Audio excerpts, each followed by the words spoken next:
Hello, everyone, and welcome. Sometimes God will allow the people in your life to slap you with books of pain. But that's so you can learn your heart song. So, people or things have gotten so bad, the world has gotten so bad that people actually want to operate out of a hurt space. Right? And I'll tell you what that means. They have, all these people who, they feel no ways about anything. It's okay to not feel any ways and be indifferent to things that really just they really don't matter. But they feel no ways about losing somebody, who's the love of their life. Even if it's a fresh wound or whatever, they feel no ways about. The only thing I can say, saving grace, is people still feel ways about, if they lose their children. People still, they have all the feels for that. But and I understand where people stand as far as like people, grown ass people who know what they're doing. That I get, but it doesn't mean that they still aren't hurt. And the whole thing is they end up bottling that up, and it's kind of like filling a room with CO2, and it's gonna deprive you of oxygen. It's kind of like putting fire in an airtight jar. It's gonna burn, make your flame like diminish. It's gonna be non-existent, and that is your light. Holding in all this pain, you got to put air to the fire, man. It's bottom line, to make that flame go bigger and bigger. And they want you to keep your light just bright enough to keep you operating for them, and just low enough so you don't spontaneously combust, implode, and then explode. Because when you go within, you implode. You add more air to that fire, and sometimes that fire gets too big for other people to control. It's all about control. And that's what they want. They want to control your fire. They don't want to put you in an airtight jar. They want to put you in a jar with some holes poked in it. So that's why you have to learn your heart song. Because when you sing, you have to know how to breathe. You have to know how to add just enough air to make the right tone, to have the right frequency and pitch. And sorry, y'all, it's been a long day. I've been busting ass all day, just busy for whatever reason. So you got to learn your heart song. Learn what's just enough fire for you to put out, enough air to put out the light your fire. Don't just put out air, enough air to work your 9 to 5 and then go home and give up on your flame. Give up on lighting your flame, because you can sit there and play with the lighter all day, flick, and nothing ever happens, because there's not enough gas in your tank to make that combustion, or gas in the filter to make that combustion. But you can go within and recharge. You can gas yourself back up. Believe it or not, it feels physically, it's you're drained, you're tired. Like right now, I'm like, I thought I wouldn't be able to hold two thoughts together, but here I am to work on what I really want to do, which is help people, or give my perspective, and hopefully that does help somebody. Hopefully people get what I'm talking about. They're picking up what I'm putting down. And they want you to operate from a hurt space, and that everybody has a past. Every saint has a past. Every sinner has a future. But they want you to forget that every sinner has a future, and they want you to stay stuck on your past. So they keep reminding you of your past. Oh, remember when you was on that bullshit, like, oh, remember, y'all was out there like robbing people and, doing this, that, and the third, and, all kinds of incriminating shit. But remember when you were that person, that hurt person, because hurt people try to hurt people. I can't say I don't really believe in hurt people, because hurt people, they might be dealing with their hurt, but they might not be trying to, they may be hurting people on accident. I understand the concept, but hurt people, they try to hurt people. These are hurt people who are trying to hold on to their hurt. They're trying to operate from the hurt space. You know, it's just more outward, you know, more upfront, definitely upfront, versus people who have been hurt and they're just, you know, they kind of go into hermit mode and shell away. You know, they're hurt, but they're trying to process that hurt and transmute it into something positive. They're trying to light their flame again, you know, be it alone. Well, most of the time it is alone, because they don't want other people to, they don't want to hurt anybody. They know that they are not healed. And that's why a lot of, some people, they just want to be alone. You know, it may be not even abrasive, because I mean, how can you be abrasive when you're not applying force to anybody to stay around them? So it may be offensive to some who do not understand. These are usually other hurt people, you know, but they never properly deal with their hurt, so they really don't know what that looks like, for one, or they just don't know what it looks like in someone else. And they're, you know, they're not trying to understand either. So this is where, you know, hurt people, then they go around, they try to defame the person, slander, libel, whatever, you know, and like, oh, what's wrong with this person? You know, because they're not recognizing it in other people, because they don't recognize it in itself. You can only meet other people as far as you've met yourself. And a lot of people have never fully met themselves because they didn't go within and address that hurt. They didn't confront that pain and say, yeah, I'm hurt, I'm feeling this way, that way, and the third. How much of that is really important to me, and how much of that is truly, truly important, you know, in this journey, in this walk of life. So I had to learn that. Yeah, I was one of those hurt people. I never really tried to hurt people. I just tried to go within and heal. But the thing is, it's like when you do that, right, it's harder to heal because you keep attracting more hurt people. So you have to find that balance. You have to find that heart song where you still kind of give people just enough of your air, you know, your oxygen, to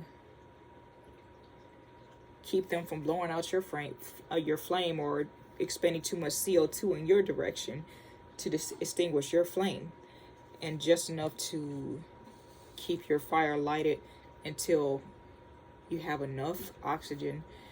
You find the right pitch that's going to set your trail ablaze. So yeah, I was definitely that person, you know, but I always tried to keep it to myself. I never wanted to talk about it. I did talk about it, but it was in a more of a nonchalant, like, I don't give a fuck. You know, I feel no ways, you know, it happened. But at the time, you know, some of the time it did hurt, you know, especially if it was something important, like some job losses, you know, that, you know, financially it hurt. Emotionally, not gonna lie, I felt like I was set free. So I guess that's a bad example, you know, from the jobs I was fired from. If I got fired, it was because, you know, it was just shitty management. Bottom line, because I know I'm a damn good employee, a hard worker, period. I've never had any real trouble unless, you know, they were just, no, they were coming for me, whatever. But that's in the past. But, you know, people going out of their way to do things that were just, you know, it was just senseless, and they were grown-ass people, so I had no problem cutting them off. Children, I have time and patience. Adults, especially in my age range, y'all can fuck off. And elderly people, got a lot of patience for elderly people. You know, they did their time, and if I don't see like malicious, manipulative intent, cool, you know, like, all right, you know, maybe I can learn something from you. You know, you can learn something from everybody, even the people who do you wrong, but you can't have the people who knew what the fuck they were doing in your life, because those are the people spitting the most carbon monoxide, depriving you of oxygen. You cannot breathe with these people properly enough to make a song, you know, your heart song.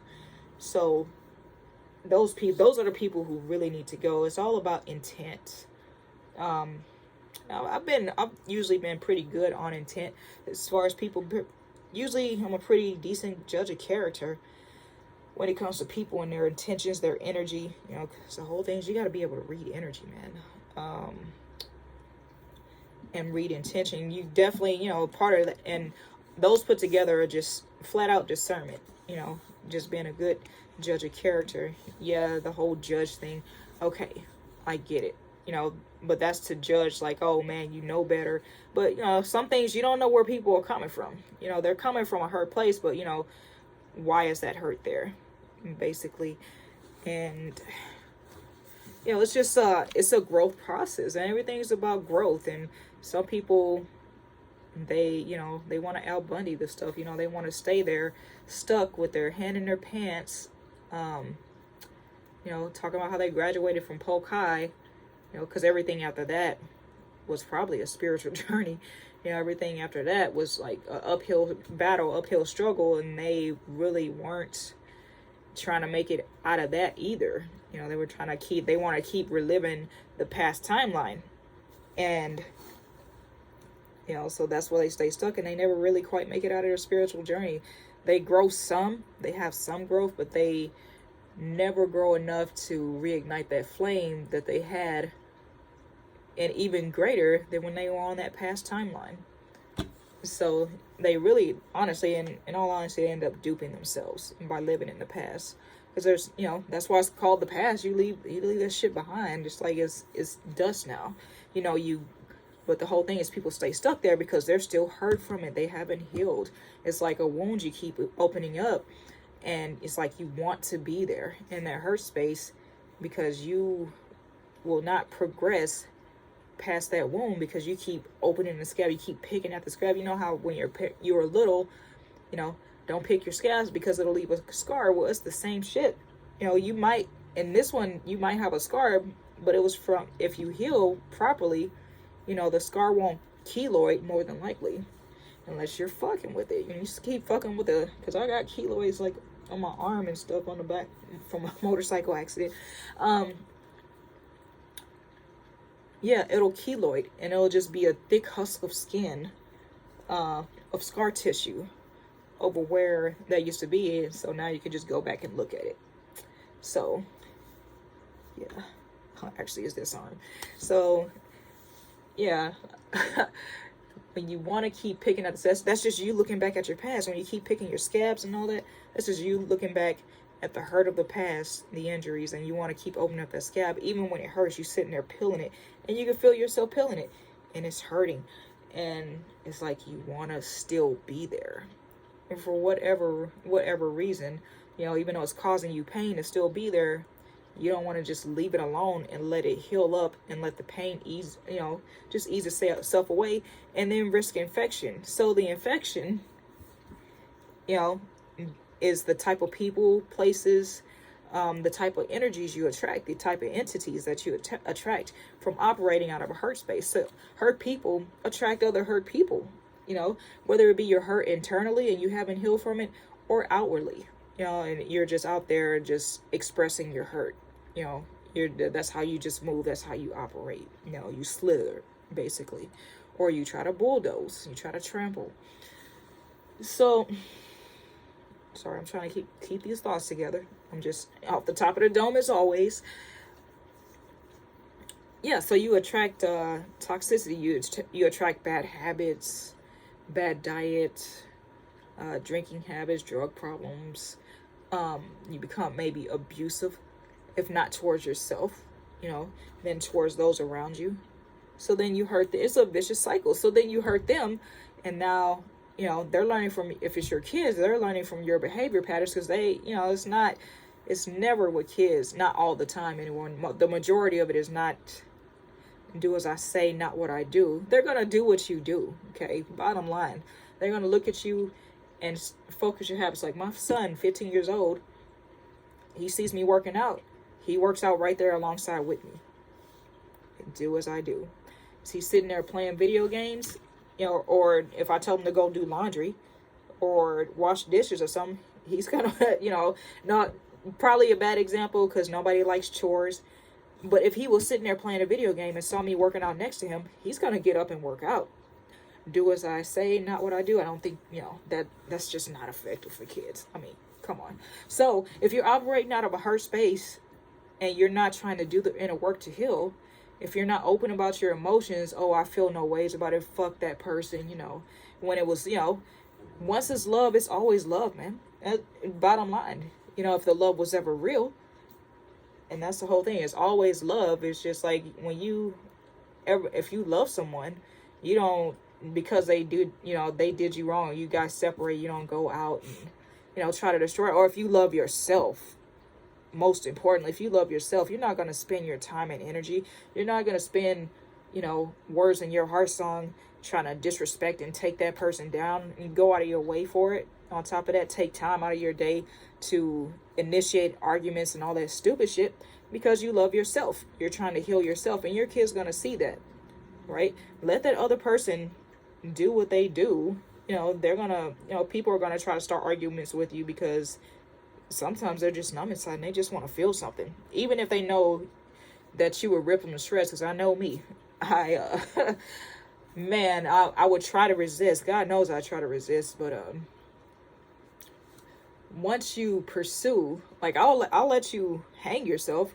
I'll walk away from you. Da da da da da. And here, but the problem comes in is when I am pursued, you know, and you know, pursued aggressively, and then it's a problem, which, you know, I think that's most people. Like, it's a knee-jerk reaction. That trigger goes off, and then now you're crying, you know, whether it's a verbal or physical attack from me, you know, there's usually tears, you know, because the whole thing is they were looking for a punching bag. They were looking for you to take their abuse because they wanted to transmute that hurt, and they didn't know how to do it from within. So they look to you. It's not justifying it, it's just explaining it. So they were looking for a verbal or physical punching bag, and when you wouldn't be that, then that hurt turns into hate if they don't look within. Sometimes you get an apology, you know, or an explanation, which you may not look for either after that because you don't give a shit. You know, this person just came for you, all right? That's you operating out of a heart space. I mean, you don't have to, honestly, you don't have to look for it if you don't, you know, if you don't give a shit. I mean, there's a difference if you're not giving a shit and if you've simply moved on. It's just like, okay, that's just part of life. Keep it fucking moving. Because like I say, I've been emotionally a pretty healthy person, and a very logical person on what I decide to invest my emotions in or who. And yeah, I've been pretty healthy overall, but you know, I have everybody, I had my trials. I had my chapters in my book that, yeah, I was definitely operating out of a place of hurt. I just didn't know it. And, you know, it's like a slow build. You slowly learn, you know, like, what is this?